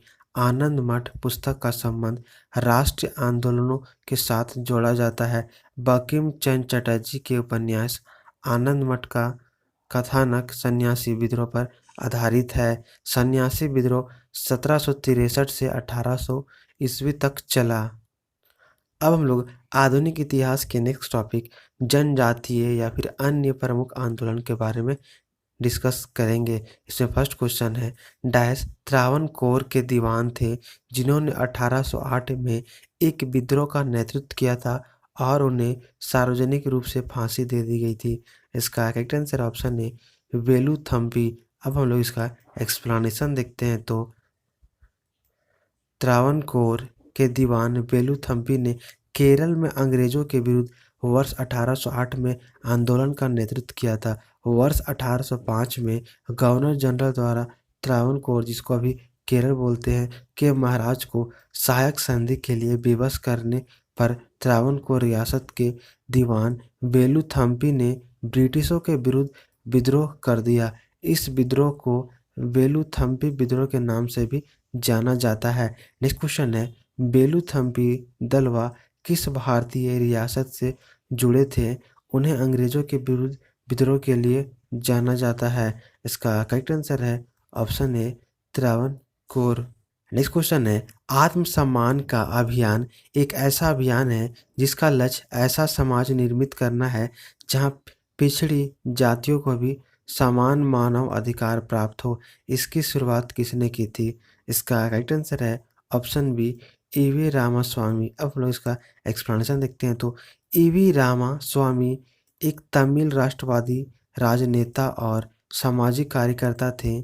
इनके प्रशंसक इन्हें पेरियार नाम से संबोधित करते थे। इन्होंने आत्मसम्मान आंदोलन या द्रविड़ आंदोलन प्रारंभ किया जिसमें छुआछूत और पिछड़ी जातियों के सम्मान और उत्थान पर विशेष बल प्रदान किया गया।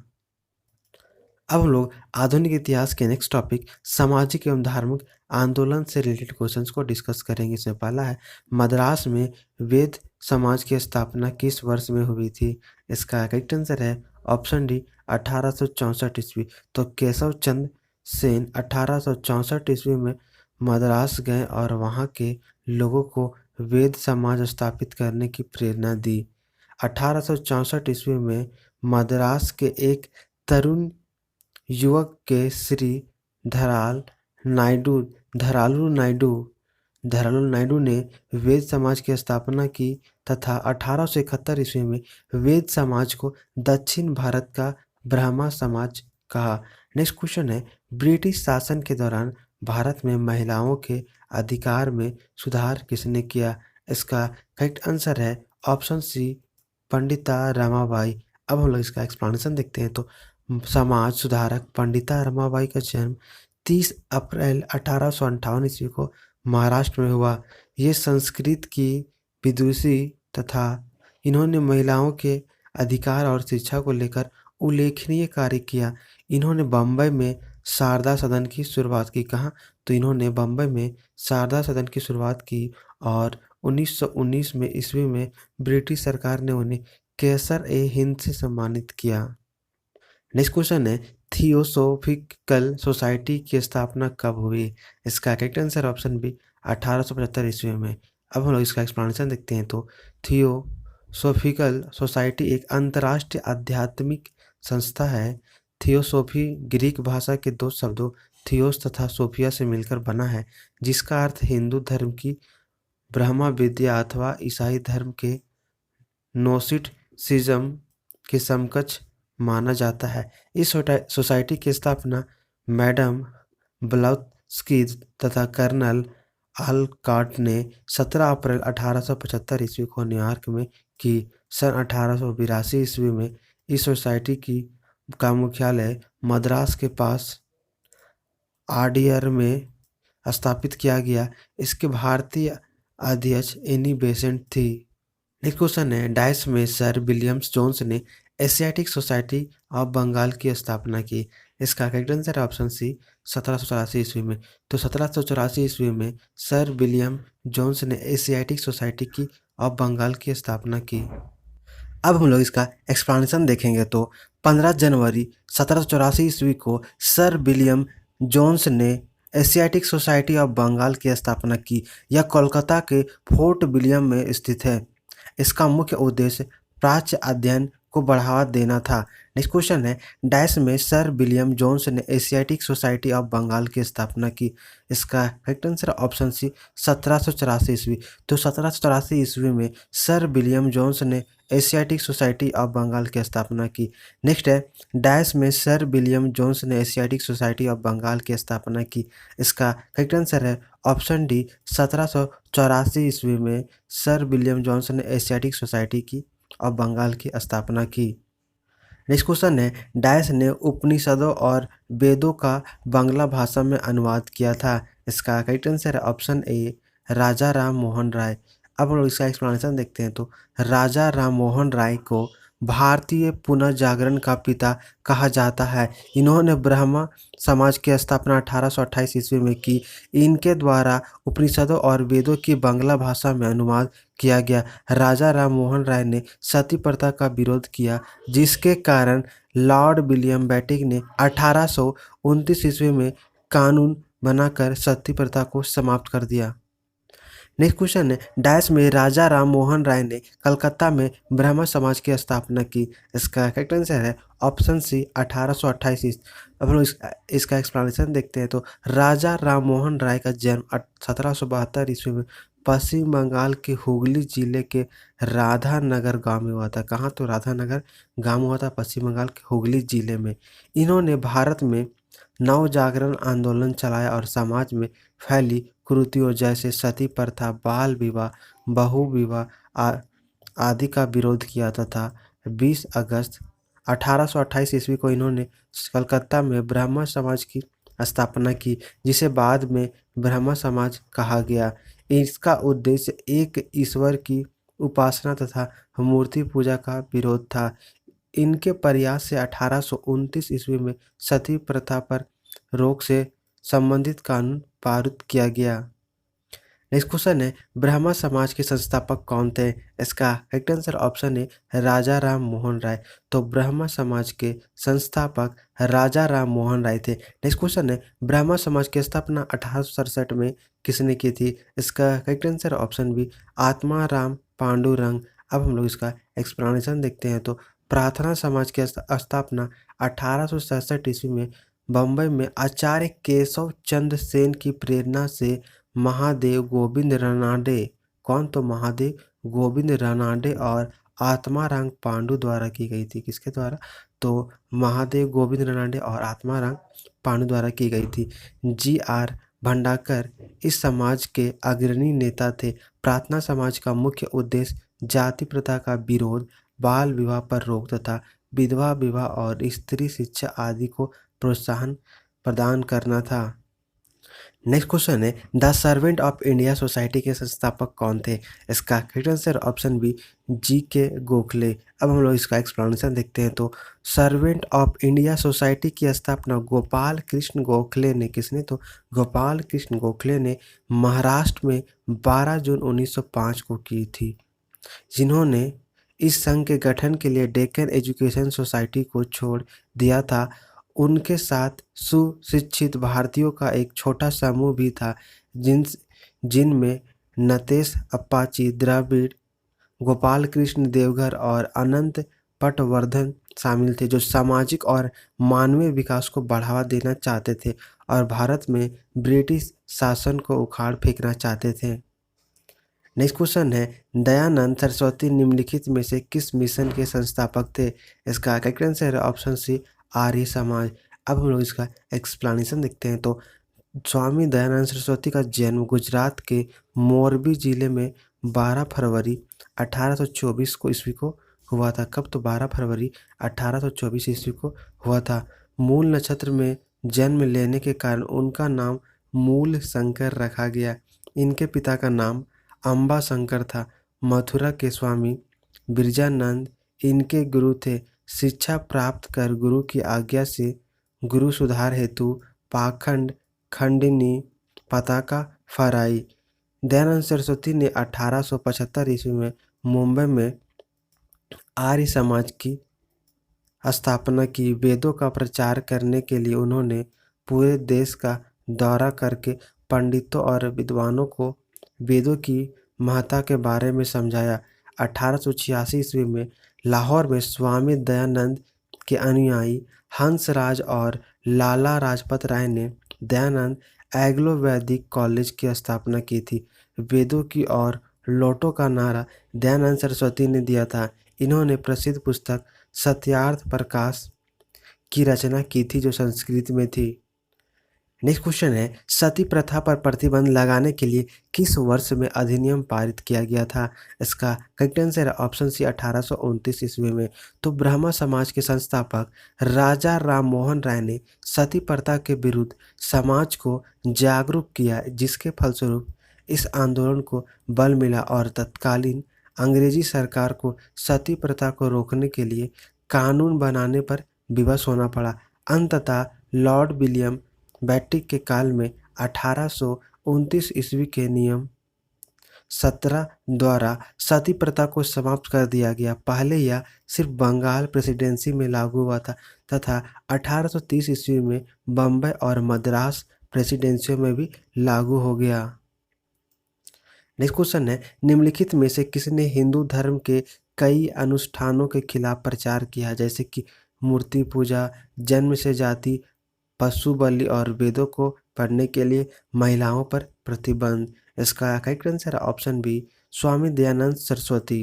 अब हम लोग इसका एक्सप्लेनेशन देखते हैं। तो स्वामी दयानंद सरस्वती वेदों को भारत के आधार स्तंभ के रूप में देखते थे। उन्होंने वेदों की ओर लौटो तथा वेद ही समग्र ज्ञान के स्रोत है का नारा दिया।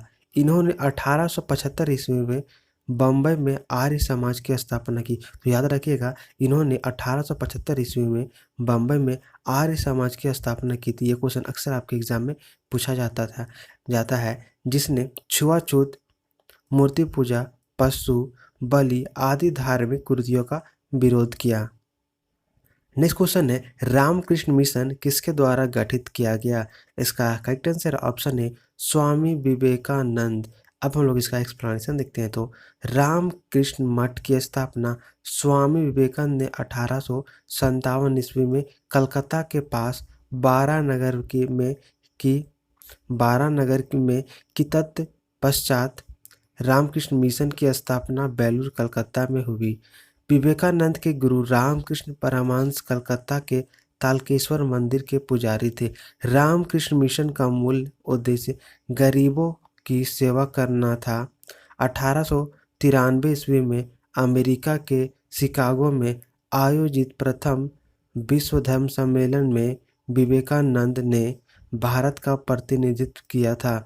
सुभाष चंद्र बोस ने विवेकानंद को आधुनिक राष्ट्रीय आंदोलन का आध्यात्मिक पिता कहा है। नेक्स्ट क्वेश्चन है, बेलूर मठ कहाँ पर स्थित है? इसका करेक्ट आंसर है ऑप्शन ए पश्चिम बंगाल। तो बेलूर मठ पश्चिम बंगाल में स्थित है। नेक्स्ट क्वेश्चन है, सन डैश में स्वामी विवेकानंद ने रामकृष्ण मिशन की स्थापना की। इसका करेक्ट आंसर है ऑप्शन डी 1897। तो सन 1897 में स्वामी विवेकानंद ने रामकृष्ण मिशन की स्थापना की।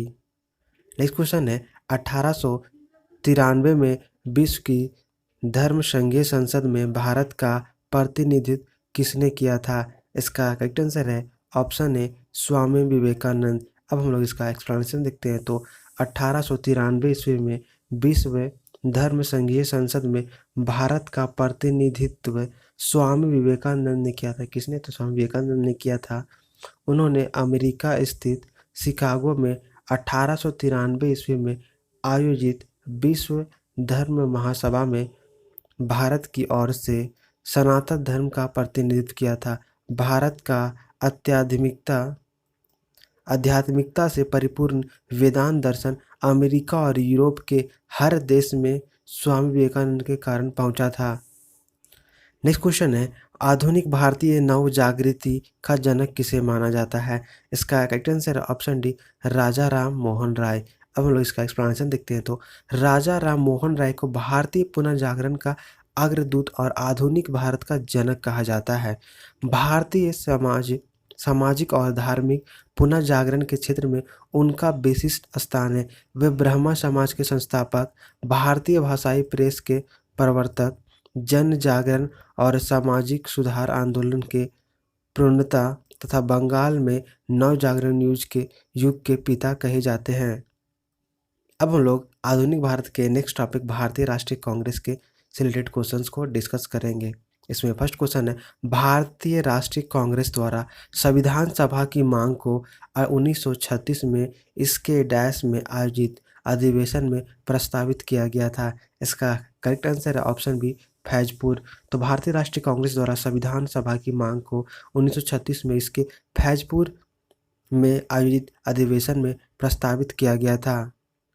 अब हम लोग इसका एक्सप्लेनेशन देखते हैं। तो सन 1936 ईस्वी में भारतीय राष्ट्रीय कांग्रेस द्वारा संविधान सभा के गठन की मांग फैजपुर में आयोजित अधिवेशन में प्रस्तावित किया गया था। नेक्स्ट क्वेश्चन है, महात्मा गांधी की अध्यक्षता में भारतीय राष्ट्रीय कांग्रेस का अधिवेशन कहाँ आयोजित किया गया? इसका करेक्ट आंसर है ऑप्शन सी, बेलगांव। अब हम लोग इसका एक्सप्लेनेशन देखते हैं। तो वर्ष 1924 में आयोजित भारतीय राष्ट्रीय कांग्रेस का 39वीं अधिवेशन जो कि बेलगांव कर्नाटक में आयोजित किया गया था। इस अधिवेशन की अध्यक्षता महात्मा गांधी के द्वारा की गई थी।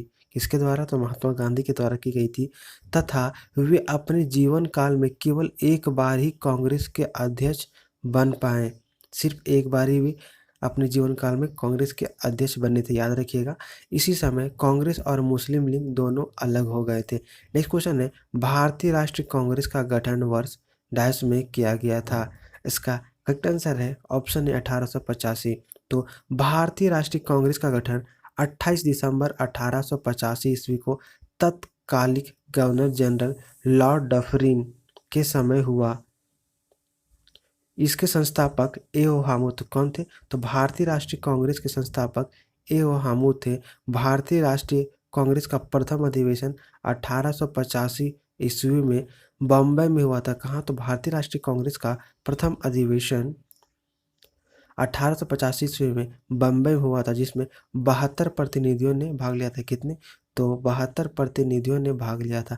नेक्स्ट है, भारतीय राष्ट्रीय कांग्रेस का गठन किस वर्ष में किया गया था? इसका करेक्ट आंसर ऑप्शन सी 1885 ईस्वी में। तो भारतीय राष्ट्रीय कांग्रेस का गठन 1885 ईस्वी में किया गया था। नेक्स्ट क्वेश्चन है, भारतीय कांग्रेस की पहली बैठक कहाँ आयोजित किया गया था? इसका correct answer option C, Bombay. तो भारतीय राष्ट्रीय कांग्रेस का पहला अधिवेशन 28 दिसंबर 1885 ईस्वी को मुंबई स्थित गोकुलदास तेजपाल संस्कृत महाविद्यालय में आयोजित किया गया। इसमें कुल 72 प्रतिनिधियों ने भाग लिया। कितना? तो इसमें कुल 72 प्रतिनिधियों ने भाग लिया। इसकी अध्यक्षता WC बनर्जी ने की थी। किसने? तो इसकी अध्यक्षता WC बनर्जी ने की थी। नेक्स्ट क्वेश्चन है, भारतीय राष्ट्रीय कांग्रेस के प्रथम मुस्लिम अध्यक्ष कौन थे? इसका करेक्ट आंसर है ऑप्शन सी, बदरुद्दीन तैयबजी।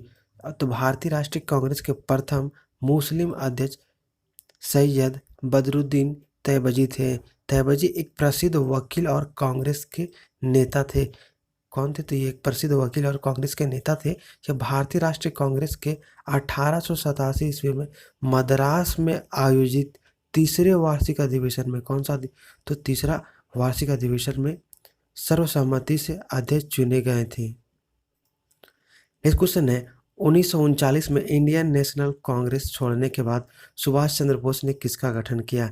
इसका करेक्ट आंसर ऑप्शन है फॉरवर्ड ब्लॉक। तो 1939 ईस्वी में इंडियन नेशनल कांग्रेस छोड़ने के बाद सुभाष चंद्र बोस ने फॉरवर्ड ब्लॉक की गठन किया था। अब हम लोग इसका एक्सप्लेनेशन देखते हैं। तो सुभाष चंद्र बोस ने 1939 ईस्वी में भारतीय राष्ट्रीय कांग्रेस को छोड़ दिया। उन्होंने 1939 ईस्वी में ही एक अलग पार्टी फॉरवर्ड ब्लॉक का गठन किया। इन्होंने त्रिपुरी और हरिपुरा अधिवेशनों की अध्यक्षता भी की थी। नेक्स्ट क्वेश्चन है, वर्ष 1885 में भारतीय राष्ट्रीय कांग्रेस के गठन के दौरान गवर्नर कौन था? इसका करेक्ट आंसर है ऑप्शन बी, लॉर्ड डफरिन। अब हम लोग इसका एक्सप्लेनेशन देखते हैं। तो वर्ष 1885 में भारतीय राष्ट्रीय कांग्रेस के गठन के दौरान गवर्नर लॉर्ड डफरिन थे। कौन थे? तो उसके गवर्नर उस समय लॉर्ड डफरिन थे। इनकी स्थापना ए.ओ. हामू द्वारा 28 दिसंबर 1885 में बम्बई के गोकुलदास तेजपाल संस्कृत महाविद्यालय में की गई थी। इसके पहले अध्यक्ष व्योमेश चंद्र बनर्जी थे। कौन थे? तो व्योमेश चंद्र बनर्जी थे इसके पहले अधिवेशन में 72 प्रतिनिधियों ने भाग लिया था। कितने प्रतिनिधियों? तो इसके पहले अधिवेशन में कुल 72 प्रतिनिधियों ने भाग लिया था। नेक्स्ट क्वेश्चन है, स्वतंत्रता काल अवधि के दौरान कांग्रेस के अध्यक्ष कौन थे? इसका करेक्ट आंसर ऑप्शन डी, जेबी कृपलानी। तो स्वतंत्रता प्राप्ति के समय कांग्रेस के अध्यक्ष जेबी कृपलानी थे। कौन थे? तो जेबी कृपलानी थे, याद रखिएगा। हुआ 1946 ईस्वी में मेरठ में आयोजित कांग्रेस के 55वें अधिवेशन में अध्यक्ष चुने गए और स्वतंत्रता प्राप्ति के बाद भी इस पद पर बने रहे।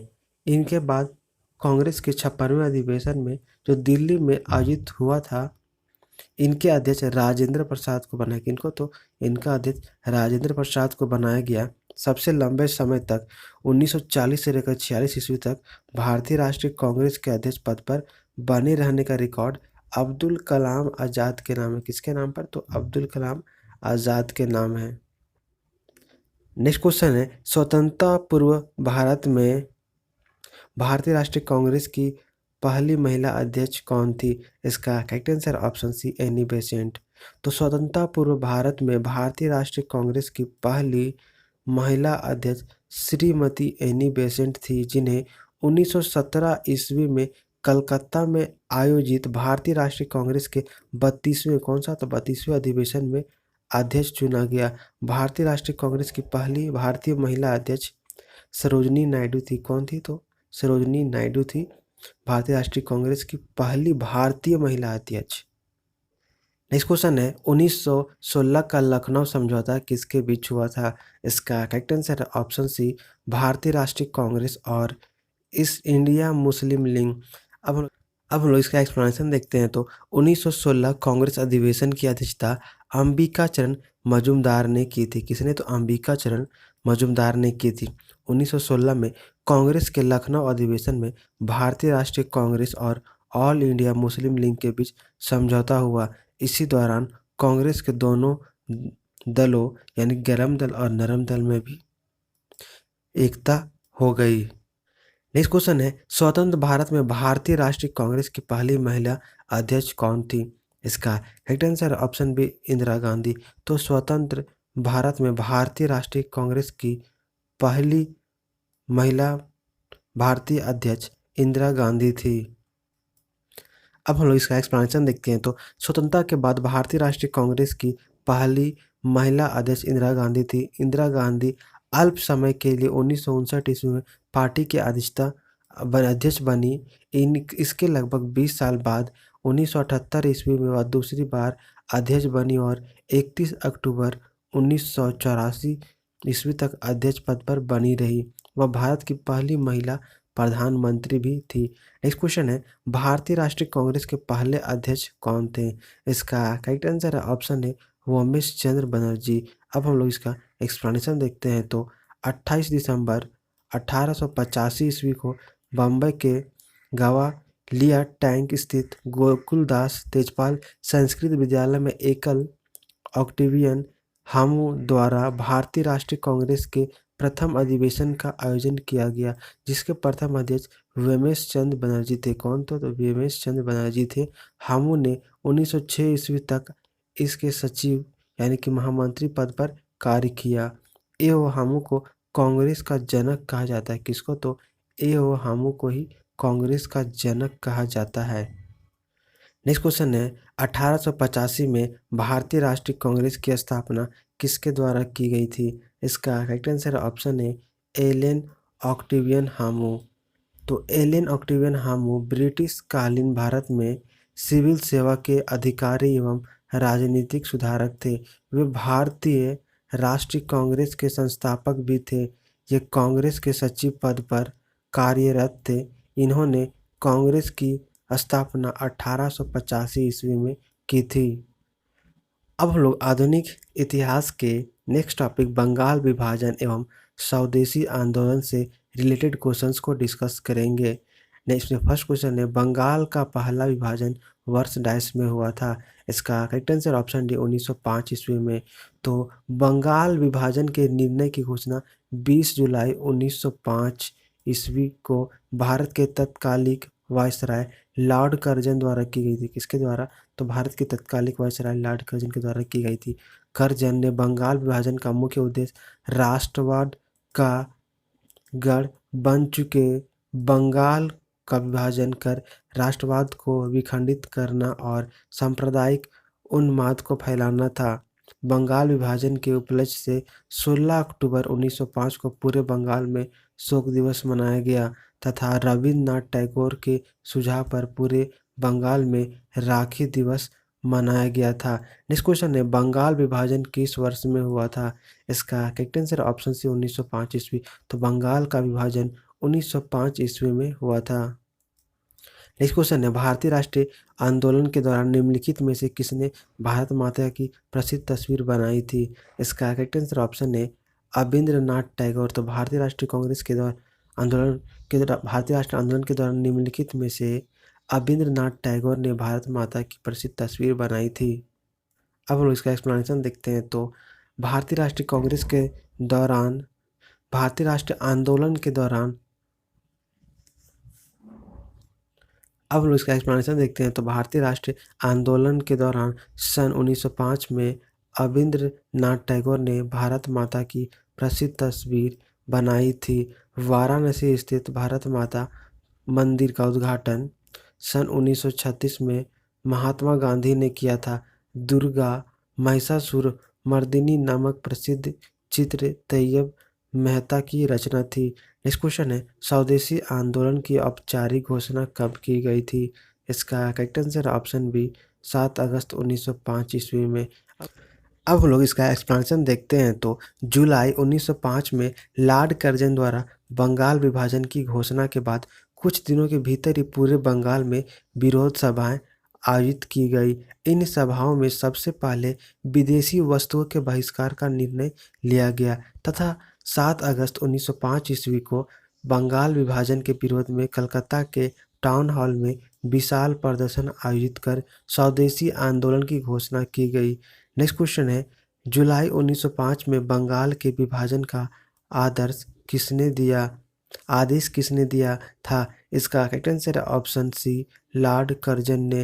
अब हम लोग इसका एक्सप्लेनेशन देखते हैं। तो बंगाल विभाजन का आदेश लॉर्ड कर्जन के द्वारा 1905 ईस्वी में दिया गया था। बंगाल विभाजन की घोषणा 20 जुलाई 1905 ईस्वी को की गई थी तथा यह 16 अक्टूबर 1905 ईस्वी से प्रभावी हुआ। सन 1911 के दिल्ली दरबार में वायसराय लॉर्ड हार्डिंग के द्वारा बंगाल विभाजन को निरस्त करने की घोषणा की गई। नेक्स्ट क्वेश्चन है, 1905 में बंगाल की विभाजन का आदेश किसके द्वारा दिया गया था? इसका करेक्ट आंसर ऑप्शन है लॉर्ड कर्जन। तो 1905 में बंगाल की विभाजन का आदेश लॉर्ड कर्जन के द्वारा दिया गया था। नेक्स्ट क्वेश्चन है, बाल गंगाधर तिलक ने सर रतन जी टाटा के साथ मिलकर साल 1905 में स्वदेशी पुस्तकों की दुकान खोली। उस दुकान का नाम क्या था? इसका करेक्ट आंसर है ऑप्शन डी बॉम्बे स्वदेशी सहकारी दुकान कंपनी लिमिटेड। अब लोग इसका एक्सप्लेनेशन देखते हैं। तो बाल गंगाधर तिलक ने सर रतन जी टाटा के साथ मिलकर वर्ष 1905 में स्वदेशी वस्तुओं की दुकान खोली जिसका नाम बॉम्बे स्वदेशी सरकारी दुकान कंपनी लिमिटेड था। नेक्स्ट क्वेश्चन है, बिपिन चंद्र पाल सहित 3 लोकप्रिय स्वतंत्रता सेनानी लाल बाल पाल के रूप में जाने जाते थे। उनमें से अन्य 2 कौन थे?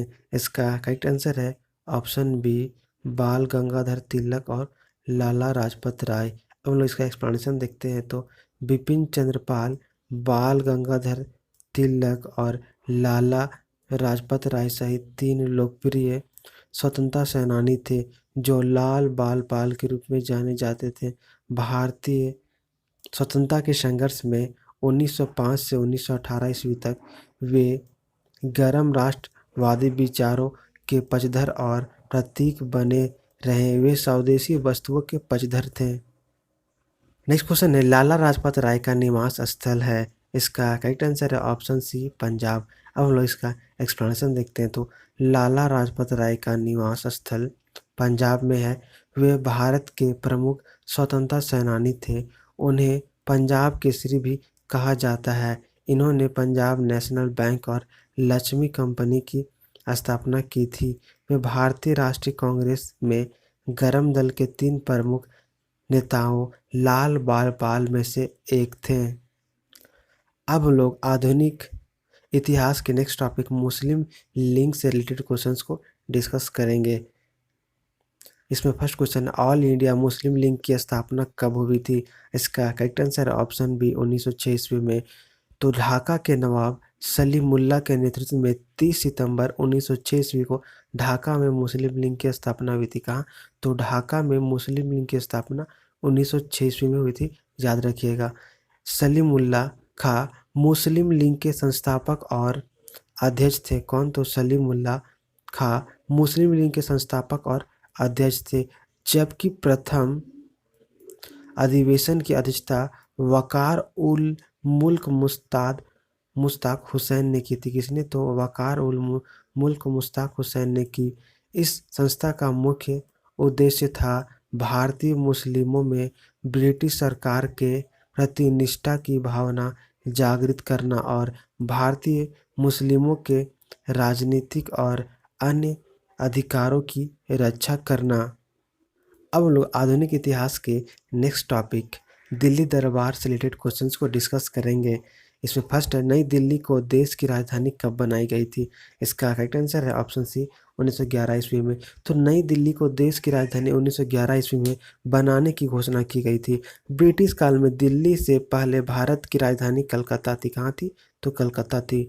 ब्रिटेन के राजा जॉर्ज पंचम के भारत आगमन के समय बंगाल विभाजन को रद्द कर भारत की राजधानी कलकत्ता से दिल्ली हस्तांतरित करने की घोषणा की गई।